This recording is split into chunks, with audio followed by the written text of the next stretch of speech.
Hey guys, in this video I'm going to teach you how to breathe more efficiently whenever you're riding the assault bike, or like you see here, I have a Rogue Echo bike.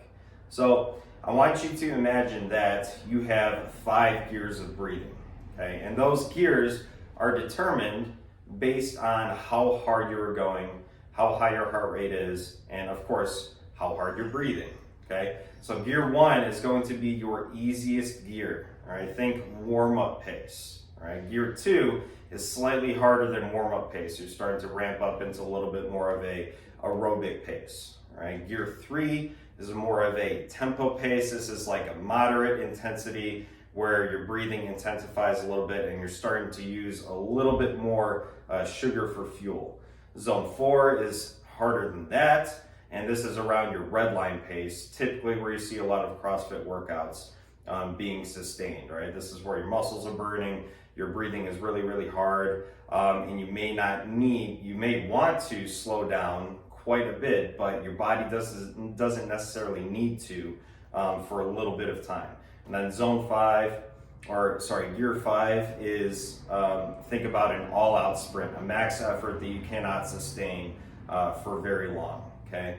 So going back to this gear 1 of breathing, all right, whenever you're riding this bike at a very, very low intensity, you should be practicing breathing through your nose only, right? That means your mouth is closed and your breathing is relaxed, nose in, nose out, nose in, nose out, all right? And when you're initially practicing this, you might need to do shorter intervals because you might get out of breath a little bit too much and might need to open your mouth to breathe, and that's okay. But the longer you practice breathing in and out only through your nose, the better you're going to get at it, the more you're going to be able to sustain it. All right, so practice it during your warm-ups when your intensity is very, very minimal. All right, so gear 2 is also nose in, nose out, but it's a little bit more forced. All right, so your intensity is increasing a little bit, your oxygen demand is coming up a little bit, so you need to be breathing in and out a little bit faster, a little bit harder. Okay, now going into gear 3, that is when we start to get the mouth involved a little bit. So when our intensity is increasing, we're building up a lot of CO2, carbon dioxide in the body that we need to get rid of a little bit more. So we go to a nose in, mouth out breathing pattern. So the mouth out provides just less resistance to the air coming out, so we can get rid of that carbon dioxide and continue getting oxygen in, but we don't necessarily need to breathe through our mouth yet because that intensity is not high enough yet, theoretically.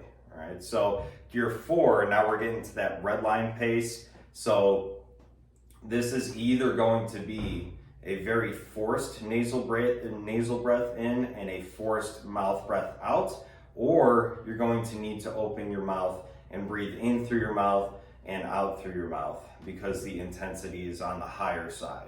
All right, so depending on where you're at with your training, it's one of those two. You may not be able to sustain nose in for very long at that pace, all right? But go nose in, mouth out for as long as possible until you need to open your mouth to breathe in to get more oxygen in because the intensity is so high.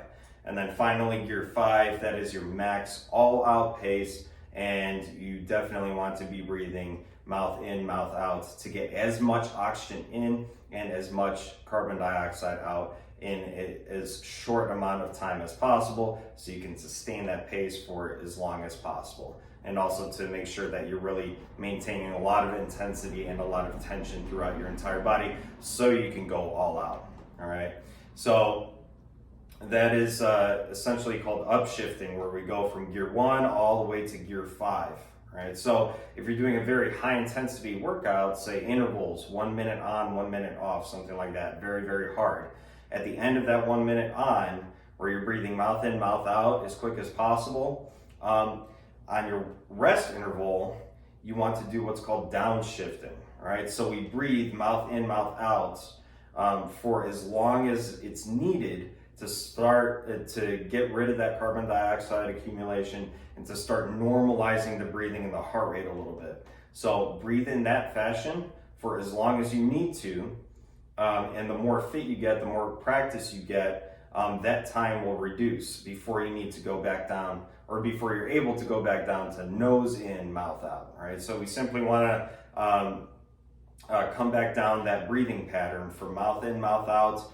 Once the breathing and the heart rate starts to settle down a little bit, go back to nose in, mouth out. And then this is also going to promote more of a what's called parasympathetic response, where we start to reduce the heart rate even more and to calm the body. All right, so once we're able to get back into that breathing pattern, it's going to allow you to get back into a recovery heart rate a lot faster, rather than continuing to breathe mouth in and mouth out.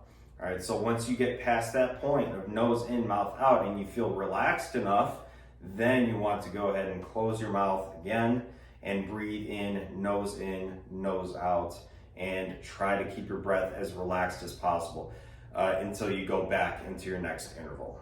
All right, so as I said in the beginning of this video, give the nasal breathing a try during your warm-ups, and then start to experiment with this gear shifting of 1 through 5 and 5 to 1 back down on your recovery intervals as you're doing your workouts.